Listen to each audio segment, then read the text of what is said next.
तुला मोजायला आलेले का काल बुरखा घालून? विजय वडेट्टीवार काल बुरखा घालून मोजायला आले असतील की आमचे 10-20 लोक होते की 20,000 लोक होते, त्यांनी पुरावा द्यावा. तर 1-2 होत्या पुरुषांची चप्पल घालून, कदाचित त्याच्यातला एक विजय वडेट्टीवारच असेल.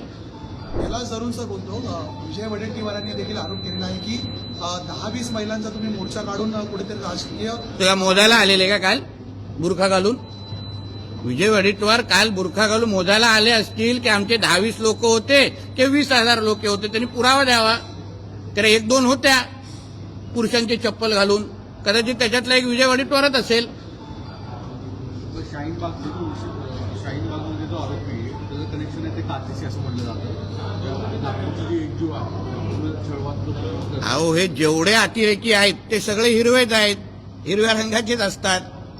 दुसरा कुठला रंग दिसलेला आहे का?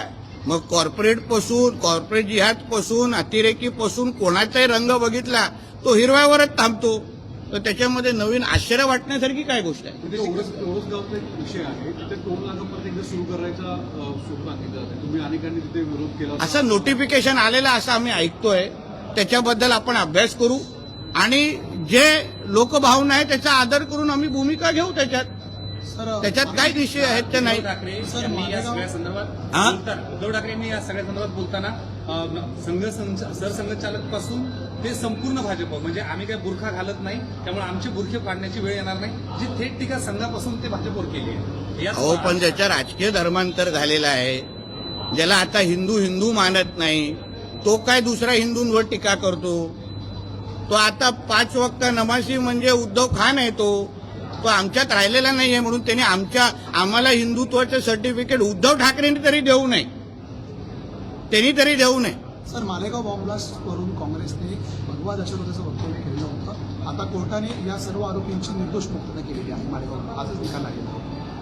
तो म्हणजे सिद्ध होतं ना की भगवादारी कधी दहशतवाद करत नाहीत. त्यावेळी हिंदूंच्या विरुद्ध षडयंत्र करणारा काँग्रेस, म्हणून तर मी आता जी भूमिका बोलली ना, की पाकिस्तान आणि काँग्रेसची भूमिका एकच असते. ISI, अल कायदा, PFI आणि काँग्रेसची भूमिका एकच असते. जे इस्लाम राष्ट्र शरिया कानून मानतात त्यांची आणि काँग्रेसची भूमिका एकच असते. आणि म्हणूनच ते हे लोक महिला आरक्षणाला विरोध करतायत. कारण का त्यांच्या कधीतरी आपण कुराण उघडून पाहिलं तर तिथे कळेल महिलांना किती महत्व, काय महत्व आहे. मग त्याच्यावरून कळेल काँग्रेस आणि जे त्यांचे इंडिया अलायन्सचे साथीदार आहेत ते या महिला आरक्षणाला का विरोध करतायत. हे सगळं शरिया कानूनातूनच कळतं, ज्याचे हे लोक मानकरी आहेत. पुण्यामध्ये देखील एका मल्टीनॅशनल कंपनीमध्ये तिथली विश्रांती कक्ष आहे त्याचा वापर एका धार्मिक उद्देशाने. आता हे कॉर्पोरेट जिहादच्या निमित्ताने असंख्य जागी जिथे जिथे ह्या गोष्टी होत आहेत, आम्हाला एक समाधान वाटतंय की त्या कॉर्पोरेटमध्ये होणारा जो जिहाद आहे त्या संबंधित आता माता भगिनी असो किंवा जे पीडित ते बाहेर येऊन बोलायला लागलेले आहे. हाच तर आमच्या हिंदुत्ववादी सरकारचं खरं यश आहे. आमच्या मुख्यमंत्र्यांवर असलेला विश्वास आहे. बोलल्यावर आम्हाला न्याय भेटतो.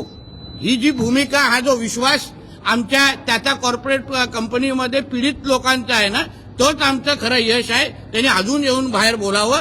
मी तर हेही पुढे बोलतो, जसा आता शाळेमध्ये स्कूल्समध्ये हिजाब घालू की नाही, बुरखा घालू की नाही हा प्रश्नचिन्ह आहे, तसंच कॉर्पोरेट कंपन्यांमध्ये हिजाबला परवानगी देऊ की नाही, बुरखाला परवानगी देऊ की नाही, ह्याच्या बाबतीमध्ये पण भूमिका घेतली पाहिजे.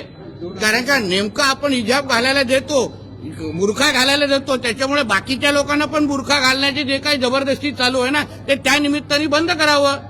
नाहीतर आम्ही आता लेन्स कार्ड सारख्या कंपनीमध्ये टिकायला परवानगी नाहीये, मग बुरखाला काय तिथे, मग बुरखाला पण बॅन करा सगळीकडे.